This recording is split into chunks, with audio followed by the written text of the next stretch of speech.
Hello, this is school committee update today with, you're gonna, you know what? You're gonna say your name. Do you want me to say it? Yeah, you say your name. Leiran Biton.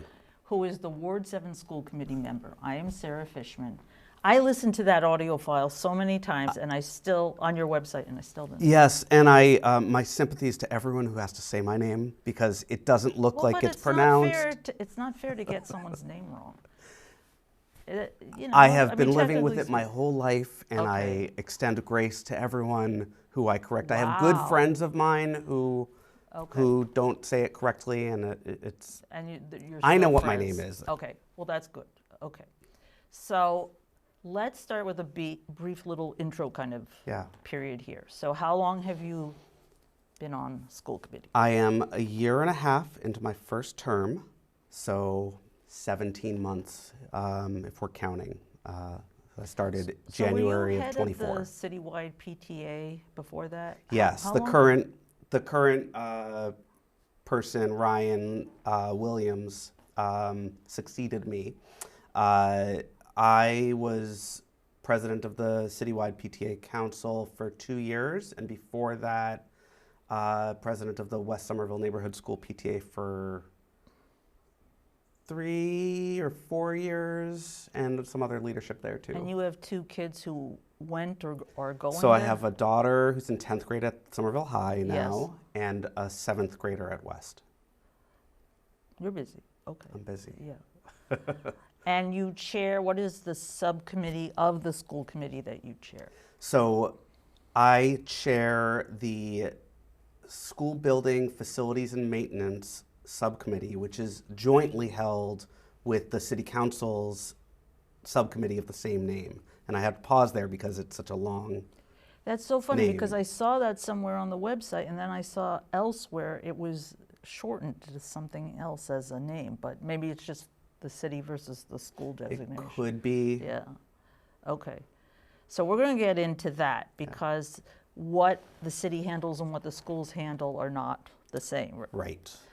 But first, what do you do outside of the school committee? Yeah, so my day job, I manage a fantastic group of scientists, engineers, and technical specialists at the U.S. Environmental Protection Agency, and they do air monitoring work and sampling at contaminated and other environmental sites. So is that going to still be there, or you don't have to? Oh boy! But it just everything, and we're going to discuss this more broadly too. Yeah. I mean, I can't speak to what's happening in the federal government right now at my day job, but what I can say is it is an honor to work with the people I work with there every day who are incredibly committed to serving the American people. Okay, and you've been there a while, haven't you? I have worked at EPA Region 1 New England since 2015. I used to work in the Region 1 Health and Human Services office downtown, which is now completely closed. Yeah. And the person who is in charge of child support enforcement for the federal government, and that's a joint federal-state program, is now monitoring it from Atlanta. How's that going? I don't know, but it appears that a lot of these closures of regional offices are in blue states. So I will say closures at the federal level will absolutely be felt in every state. Yeah, yeah. Okay, so now that we've already established some difficult situations here, okay, so let's talk a little bit about the budget, the school's budget.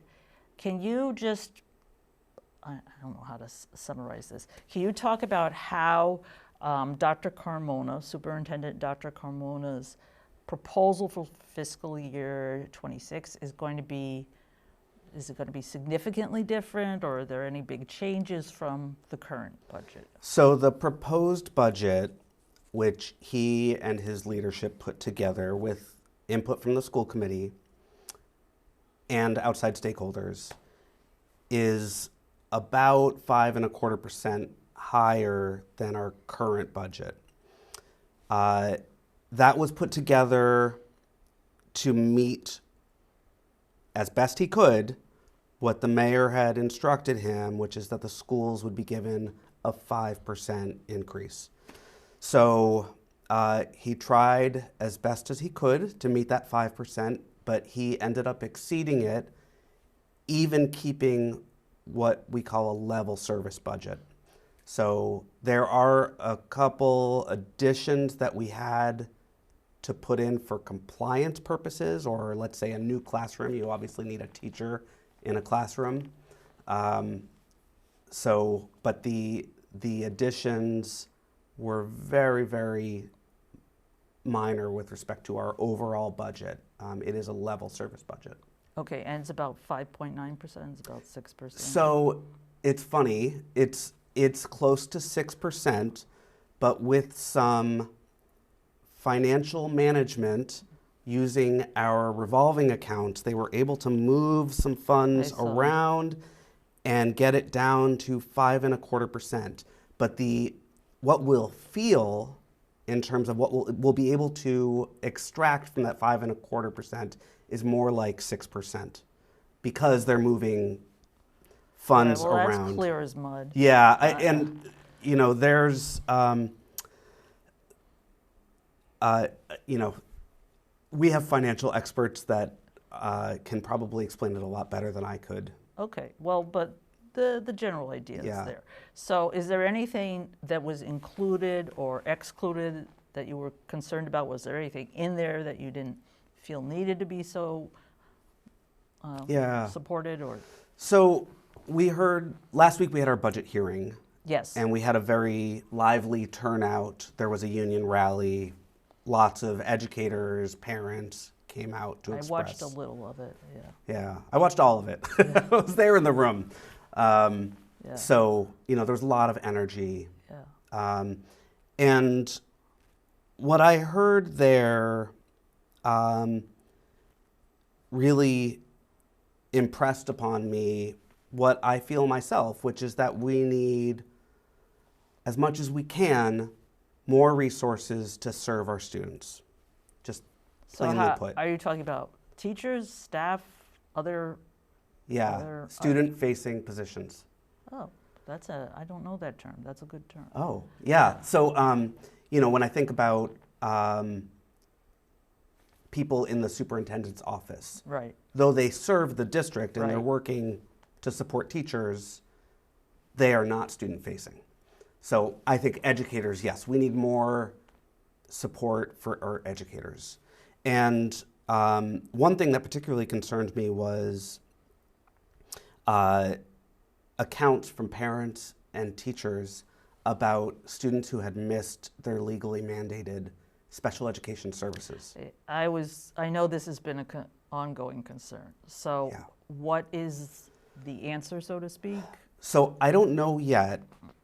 So last night we had so today's Thursday for, I don't know who's watching when, but we had our deliberation last night in our finance subcommittee of the whole.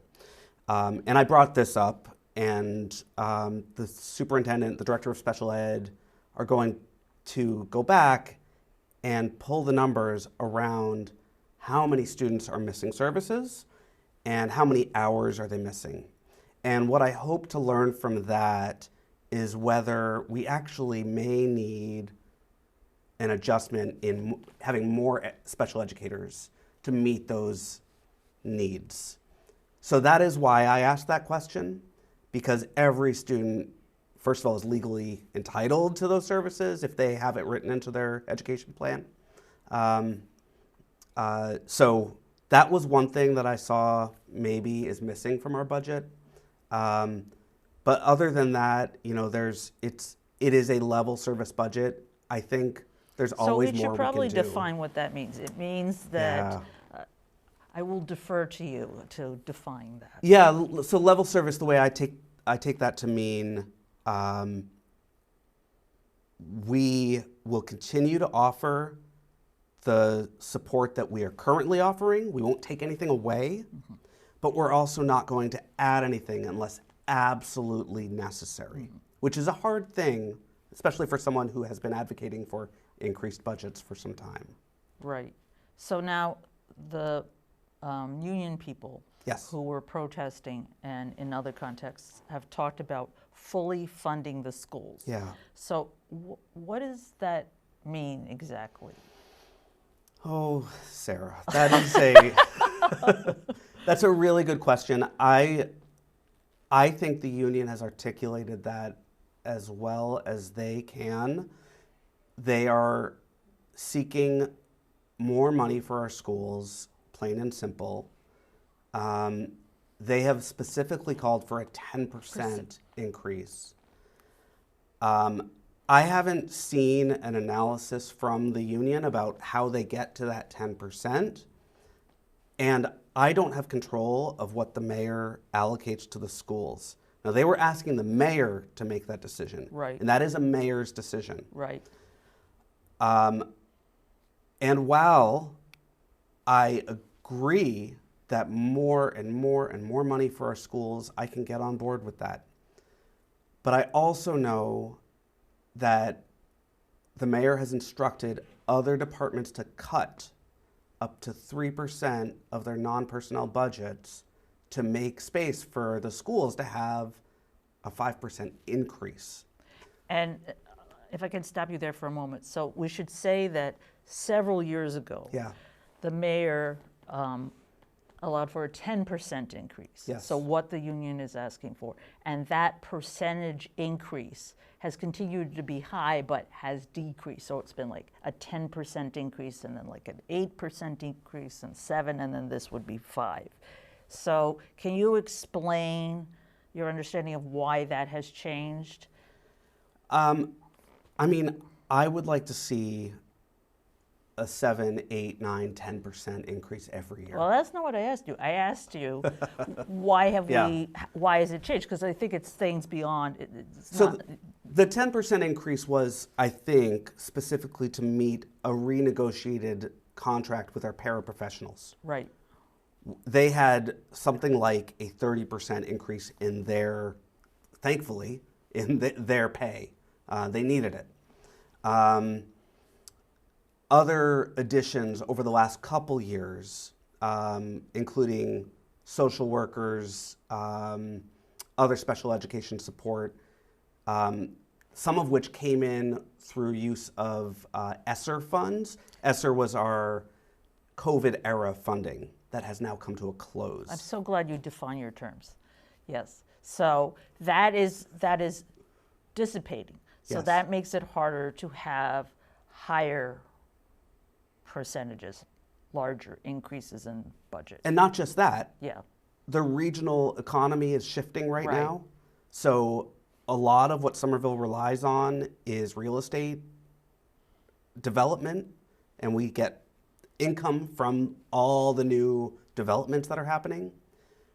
Somerville is unfortunately seeing a decline in new permits filed, and the city is projecting a decreased revenue, so less income, and that means we have less money to play with and allocate around different departments. So it's more than one thing.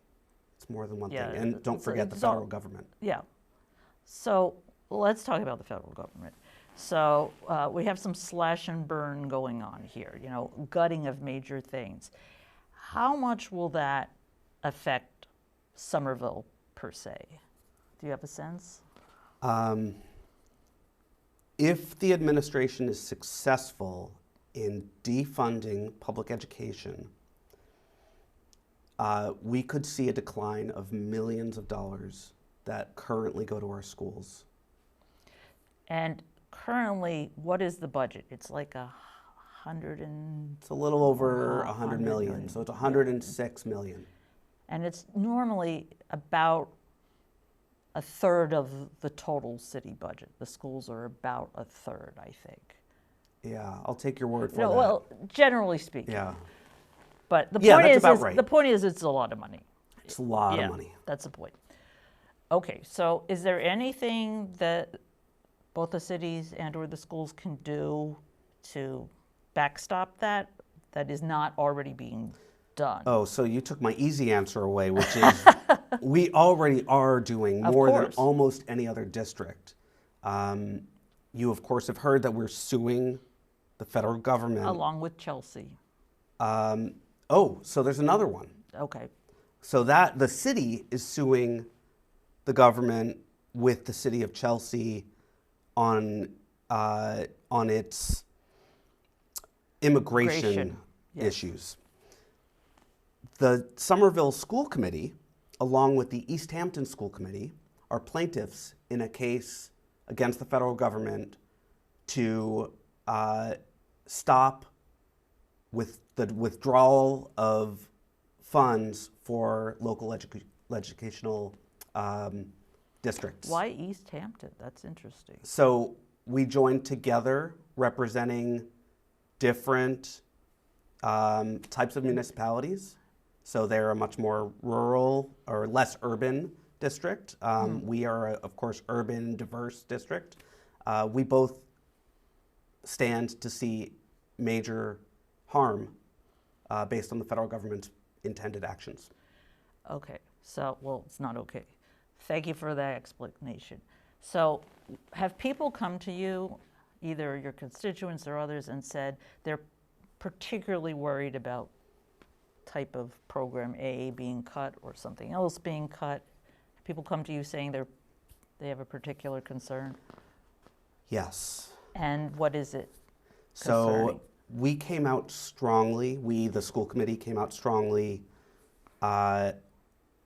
the next meeting after January 20th, when it became clear that the federal government was planning a no-holds-barred approach to treating our immigrant populations and our LGBTQ populations. So we forcefully denounced those efforts and pledged to stand up for our students, period. I then immediately was hearing from our special education community. And because I have a family member who has special education needs, you know, I know a lot of people in those circles. But if I could say, please. I believe that Somerville has at least somewhat higher a percentage of special education students in its district compared with the rest of the state. And I'm only mentioning that because perhaps, tell me what you think, that creates an even stronger motivation to make sure that funding those needs are met. I don't know about the percentages. That's really interesting. I know that we have, 5,000 students in Somerville Public Schools, and about 20% of them receive special education services. So, that's, 1,500 kids. Yeah. That's a lot of students. It's a lot of, that's my point. Yeah. That we're not talking, and even if it were a few kids, that we would still want to serve them, but it is a significant portion of the student body. And there are Republican efforts to gut the Americans with Disabilities Act, and other protections for those students, which would endanger the education of every student with disabilities and really every person with disabilities. And that's sort of the trend, isn't it? That, everyone, as Ayanna Pressley, Representative Pressley says, they can do this to you for this reason. This other program can be cut. That's why together things have to be addressed, because there's no one person or program that is protected infinitely, right? Yeah, right. So, okay, let's be a little more specific though. So, is there anything that the city can do or the state to shore up funding, or is that already? So we're already in court. Okay, the city, the district are in court, the attorney general's in court, fighting these changes. Right. So, and I think our state leadership is committed to ensuring that if the federal government takes something away, that they will be there to backstop. But it's going to take investment. It's hard. It's hard. Mm-hmm. I mean, if Harvard can't even say we'll cover all of what's being pulled away, you know. What did I say before? I said we'll feel it in every state. Yes, yes. So this goes in every aspect of our society that's being affected. That's what I was trying to say before, but didn't get it out quite so eloquently as that. Okay, so let's talk about the Winter Hill School. There was a fire, or actually 3 little fires there on several nights ago. Do you know what happened with that, or what in general happens when a building is made empty? What happens to that? Yeah, so I live across the street from the old Winter Hill school. The old Powder House? Oh, sorry, the Powder House. Thank you. I'm sorry, the Powder House school that was shuttered many years ago. Right. And when it was vacant, it's now redeveloped. But when it was vacant, I would hear alarms going off sometimes. Which meant people were getting in. I think so. Yeah. Yeah. I don't know what the city is doing to secure it during this period of closure. Well, I just drove up there. Yeah. Because, of course, I know exactly what I'm looking for, not. And I saw one traffic cone on Sycamore. I didn't see anything else indicating don't go in there, it's dangerous. Now, I don't know what can be done, but visibly, you don't see anything stopping anyone, so. I'm positive the doors are locked. Well, I would think so, yeah. So whoever got in there. I mean, there's nothing that should be going on there. No. So. No one's allowed inside. Right, right. Yeah, I'll ask about it during our next facilities, school building facilities maintenance. Yeah. Okay. So now, some people have said the process for deciding where and what to build as a new school is going too slowly. So I want to just very quickly, if I can, say that there is the committee that you're on, the subcommittee you're on. Yes. And then there is a construction advisory group. Yes. And then there's another committee that would do oversight of the project. Yes. Are those second and third entities required by the Massachusetts School Building Authority in order for the city to receive money? Such a good question. Yeah. So one of them is the third one you mentioned, the School Building Committee. Yes. Is a legally required entity. The mayor sits on that, and I think chairs it. And that oversees the project. That committee is a long-term committee. Right. The Construction Advisory Group. Called the CAG. The CAG. Yeah. Yes. Is a voluntary advisory group that the mayor has convened, and it's comprised of community members at both the Brown and the Winter Hill, because both of those schools may be implicated in the eventual construction of a new school building. Other families or parents in the district, business leaders, representatives from the school committee, city council, school administration, the director of asset and infrastructure management, lots of entities there. And that group is tasked with figuring out where and the scope of, that's the word I saw, the project. No. No. Okay, that's what I read. They are tasked with developing recommendations. Sorry. The only person who determines is the mayor. Is the mayor. Right. I'm sorry. I forgot that word. Yeah. Okay. All right. So we don't have a lot more time, but the general question I had, or where I was going with all this, is since we have all these different things, yes, is that slowing the process, or is this just a long process by nature, or is there some resistance to moving forward because people don't want to necessarily resolve if it's going to be both the Brown and the Winter Hill? Or Is it some combination of those things? Oh, boy. I'm sorry, that's how the question is. Yeah, okay, no. So the way I understand the process Yes. is that once we accept entrance into the MSBA, the Massachusetts School Building Authority, school building process, you put your process on a cart and you get on rails and you are on a timeline. Yes. And so we are progressing through. There is a published timeline, and we pass certain modules, they're called. Yes. We passed by. It's so confusing. It's so confusing. And they have all these charts, and that doesn't help. Confusing charts, Yep. confusing timelines, but it is a mandated process. We report to them on specific timelines.